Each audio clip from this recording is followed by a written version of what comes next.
I don't think they'd allow this in England.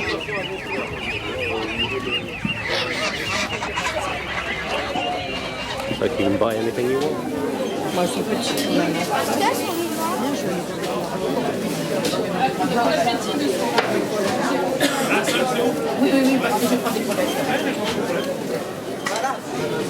Merci, bonne journée, au revoir. Vous voulez qu'on vide et on coupe la tête?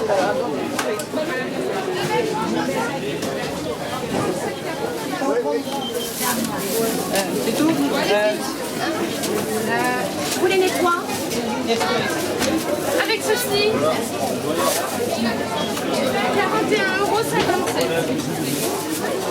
€. Non, plus loin.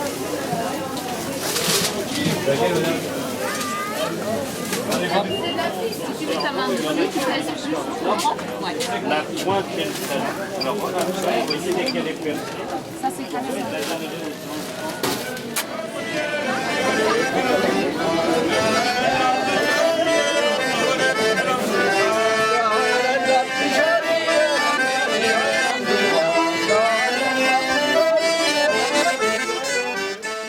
These? Yeah.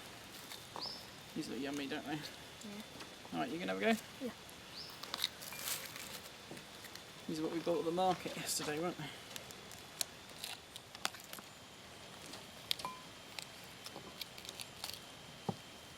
Okay, as you can see, we're in Cookin and Carpin in France today. We've been here a few days now, and I've been very blessed. I haven't had to cook. We've been staying in a mobile home, which is just behind the camera here, but as you can see from the lake, we're very lucky because we've got this lake all to ourselves all week. There's nobody staying in the other mobile home. We're in Etang du Moulin, which is in Normandy.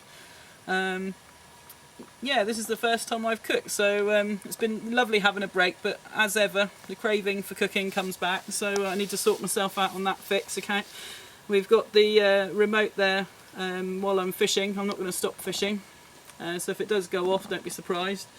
Let's get cooking. Okay, tonight's tea is risotto, and the thing I like about risotto is that you can pretty much bung whatever you want in there. One of the trips to Normandy I was really looking forward to, and persuaded Steve that we really had to do, was to go to the market, which we duly did earlier, and have come back with a mixture of all sorts of lovely stuff, some of which we see at home, some of which we don't. We've got ordinary risotto rice. I've bought some paella seasoning. We've got yellow courgettes, which we do see at home. We've got these black peppers, which I know you can grow, but you don't ever see in our produce stalls. We've got a jar of mixed mushrooms, flat leaf parsley, some fantastic looking tomatoes. They're really awesome. In there I've just chopped my onions and garlic, and then we've got a mixture of seafood with shellfish and squid and prawns and langoustine. So I'm looking forward to putting this risotto together. Normally, as you know, we use our 2-burner stove. Today we're going for the massive 1-burner, which we found in the tackle shed. A big catering frying pan off of the kitchen up at the cafe to use for this, because the pans weren't big enough in the Moby. So yeah, this is the proper hot pan here on this lovely stove. We've got the fry light that we always carry in our cooking bag, as I said in previous videos. Nice and smoking hot, as you can see. We're going to chop some onion and garlic into there. It's pretty rustic. Risottos are rustic, they're sort of peasant food, but the thing about risotto is that you can chuck in pretty much whatever you like. Got our usual toolkit that we carry around whenever we're fishing, which I play with, and we're going to just sweat off these onions without colour. That means without browning, hopefully. This gas does feel pretty vicious, but we'll push on. Okay, we've sautéed off the onions, as you can see, and the garlic. It's a little fierce on this heat, so I've got the onions a little browner than I would have liked, but you know, the flavour will be fine. We've got risotto rice. You could also use paella rice for the pan now. We won't need all of it, that should be enough for the 3 of us. That's probably on the generous side. And we're just going to sweat that off until the rice starts to crackle. You'll suddenly hear it start to spit a little bit, and that's the point at which we'll add some other things to the ingredients we've got. Okay, our rice is starting to bite a little bit now. If we've got it zoomed in, but you'll see the rice is gently moving a little bit, starting to bite at the pan and under the severe heat that it's under. The next thing we're going to add is my paella seasoning, which is something I've never used before, but saw it in the supermarché, so thought I'd give it a whirl actually and see what's on with it. Hopefully it's got everything in it I need, because I don't have all my spices here, obviously. We're going to add that. You need to cook that out a bit, otherwise it adds a sort of a grainy texture to your palate, which is quite unpleasant. Okay, next stage, we don't want to cook this spice too much. We're going to add some wine.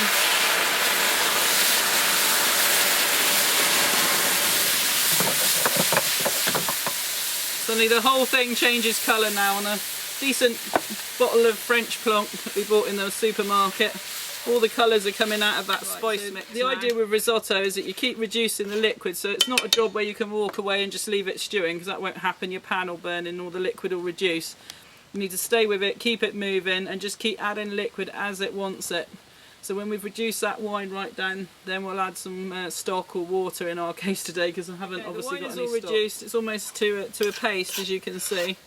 So this is the point we need to add some liquid. Normally I'd use some fish stock since we're making a fish risotto, but I don't have the means to do that, so I'm just simply going to use some water and hope that that powder that we used has got everything we need. So we're just going to add enough water, and as I said, just keep adding little and often, and work it in and let it reduce, and work it in and let it reduce, because that's really how risotto needs to be played.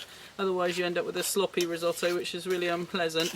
And of course you dilute the flavours down. Okay, this risotto has been cooking for about 5 minutes. As you can see, I'm keeping the liquid levels up. The rice grains are starting to swell up. As you can see, they're bigger than when we started off, which is what we want. At the end of the day, we want firm biting rice, but not raw. And there is a fine line, so the colour's really good. The rice is turning yellow. All in all, it's heading in the right direction. Okay, our rice is cooking now. I've just added a little bit more water. At this stage, I've got plenty of liquid in there. I'm just going to add the mussels into that liquid to steam them open, so that all the shellfish is cooking out. Because once we get to the other end, there's not going to be as much liquid, and you know, I basically want to do it as a one-pan thing. Then we can steam them open, and if necessary, I can lift them out so they don't overdo.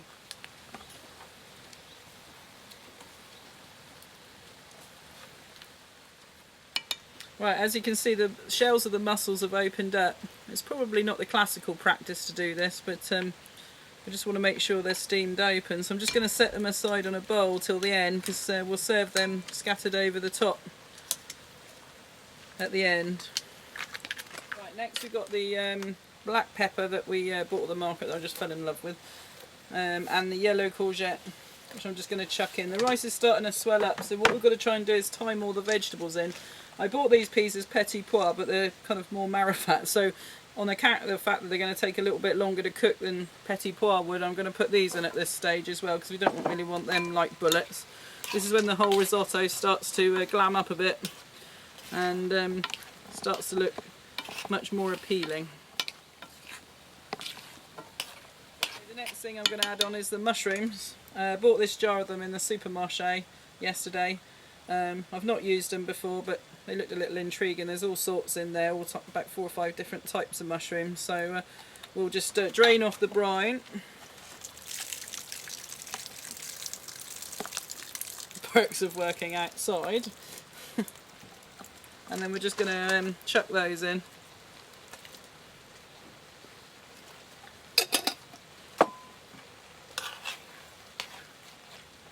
All these different ingredients add so many different flavours.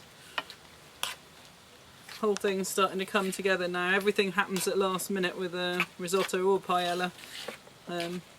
Everything's cooking out. The rice is headed in the right direction now. All the ingredients are coming up. The whole thing's thickening up. We've got those lovely shaped tomatoes that I showed you at the beginning. They're going to whack in. They are just gorgeous, those tomatoes. Really fleshy and solid. And then the next thing I'm going to do is I've got these very expensive king prawns that we bought. I'm just going to sit those on the top because they're not cooked.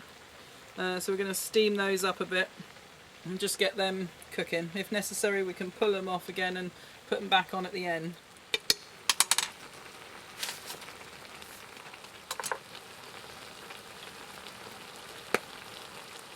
Okay, look at these king prawns. Are they fantastic or what? We're just starting to stick on a little bottom. which tells me that the rice is almost done. It's getting a little starch. I'm just going to add a little bit of liquid. You don't want to add too much now because you know, everything's coming together and you don't want to overcook. So we've got these two beautiful king prawns. Here we've got all our selection of fish. What I'm going to do is just work in the squid that we bought. The lady in the market very nicely trimmed that up for us. And what we want is just everything to be on the top and to steam up, which is really good fun then. We want to steam the fish. I'm just going to sit it on the top to cook in the heat. This suddenly turns an ordinary dish into something really amazing. And I know it's pretty elaborate, you know, to have by the riverbank, but you can do much more simplistic versions of this with chicken or, you know, whatever you've really got, vegetarian. That'll be my alarm a moment. Just going to go off and sort my rod out a second. We got Margot with a new PB comment at 19.4. You see me put my fish on after having a run, and now I'm coming back to sort out my paella. Or risotto, we might say. Go either way at this stage. The fish is all steaming over the top. It'll take very little time for that to cook. I'm now going to put our mollusks back on. My alarm's going off again. Right. Okay. Okay, everything's on then now. It's just a question of steaming the fish so that it's cooked, which is going to take seconds. And the squid, as you can see, the legs are all cooking out, which looks really, really cool. Fantastic party dish, especially to serve outside. What we don't want to do is break up the fish too much, so I'm just very gently moving it around in its own liquid. The smell is just so evocative of the beach and the sea. A couple more minutes and we're going to be serving up, I reckon. Okay, look at that. The colour is just awesome. We've got everything in there now. The fish is steamed up, the prawns are okay, everything's ready to go. One thing to finish off with, again we bought at the veg market, it's just some flat leaf parsley just to put over. It adds flavour and just looks amazing. I think that whole dish, that whole pan, which is tons more than for three of us, as you can see how the pan's just swelled up as we've been cooking. I think the shellfish cost about €10 from the market, so you know, the rice and the mushrooms and, you know, the basic ingredients were just really cheap. So it's a really posh, lavish meal. Again, you know, by the lake, outside, really, really enjoyable and really memorable. And this is probably the only time I've cooked for the whole week on our week off. And, you know, if you're going to do it in style. That's what I say.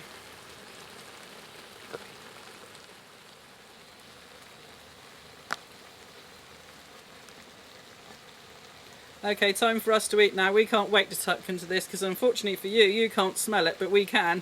This is Cookin and Carpin French style. Oh, you're actually going to eat that? Oh yeah.